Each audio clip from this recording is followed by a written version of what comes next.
Donc maintenant, pour le groupe La France Insoumise, Laurent Alexandre. Merci, Présidente.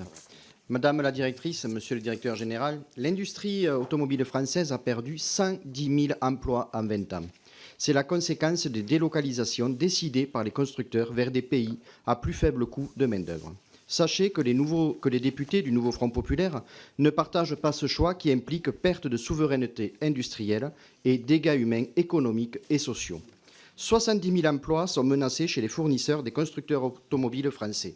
Michelin vient d'annoncer la fermeture des usines de Cholet et Vannes, soit 1 290 emplois.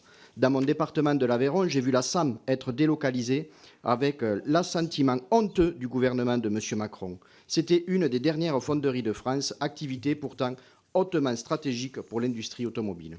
Le site de Bosch à Onet-le-Château, qui produit injecteurs et bougies, est quant à lui passé de 1 800 salariés à 500 salariés. Aujourd'hui, Stellantis est responsable de nombreux plans sociaux directement ou comme donneur d'ordre. Novares, Strasbourg, moins 126 emplois. Novares, Strasbourg, je viens de le dire, donc. Forvia à Ille-et-Vilaine, moins 66 emplois. MA France à Aulnay-sous-Bois, moins 280 emplois. Stellantis Mulhouse, moins 600 emplois. Stellantis Poissy, moins 250 emplois. Pourtant, la France se porte régulièrement au secours de sa filière automobile. Ce fut le cas quand l'État est devenu actionnaire de PSA. C'est toujours le cas avec les plans de soutien à l'industrie automobile et toutes les aides publiques versées aujourd'hui par la nation à Stellantis. Pouvez-vous nous indiquer le montant des aides publiques françaises reçues par Stellantis? Elles dépassent assurément le milliard d'euros ces dernières années. Pouvez-vous ensuite confirmer les chiffres suivants? Stellantis a encaissé 18,6 milliards d'euros de bénéfices en 2023. Stellantis a distribué 4,7 milliards d'euros de dividendes à ses actionnaires en 2024. Stellantis paye son PDG 36 millions par an, c'est-à-dire 100 000 euros par jour. Je vous rappelle vos responsabilités vis-à-vis de la France. C'est une question économique, politique et morale. Vous ne pouvez pas encaisser des aides publiques et utiliser vos bénéfices pour délocaliser les usines et surpayer vos actionnaires et dirigeants. Stop! Trop, c'est trop. Vous voulez des aides publiques? Alors acceptez de produire et de maintenir les emplois et les compétences en France.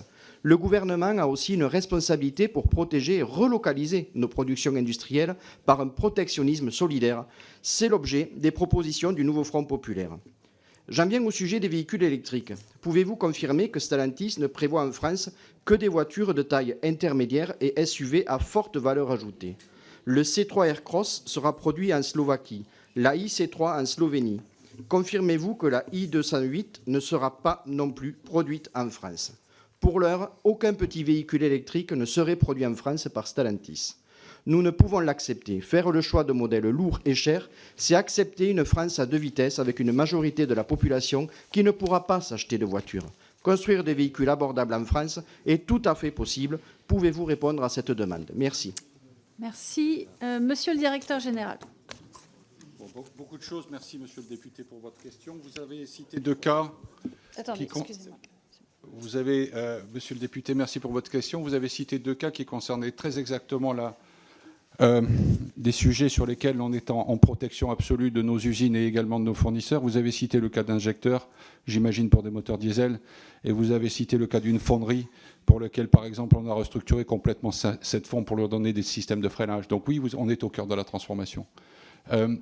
Pour essayer de synthétiser, oui, nous avons reçu des aides, évidemment. Nous les avons réinvesties en France, 3 milliards d'euros dans la transformation énergétique ces 5 dernières années, en sécurisant 5 usines d'assemblage et 7 usines de composants. C'est ça notre réponse à la question. Je produis en France, et nous produisons en France, un certain nombre de véhicules, 12. Je vais vous en donner la liste, et vous jugerez par vous-même s'ils répondent à la question posée. On fait DS3 et Opel Mokka à Poissy. On fait 3008 et 5008 à Sochaux. Peugeot 308 et SW à Mulhouse, ce n'est pas non plus un véhicule extrêmement cher. Nous faisons 408 et un SUV pour Citroën. Et nous faisons surtout des véhicules utilitaires à Ordin pour servir les entreprises. Donc je pense que notre effort est à la mesure de la question et à la mesure de la demande. Mais très sincèrement, il va falloir qu'on fasse tous plus, probablement, pour arriver à faire une transition énergétique qui ait le moins d'impact possible sur l'ensemble du tissu industriel. Merci. Alors, pour le groupe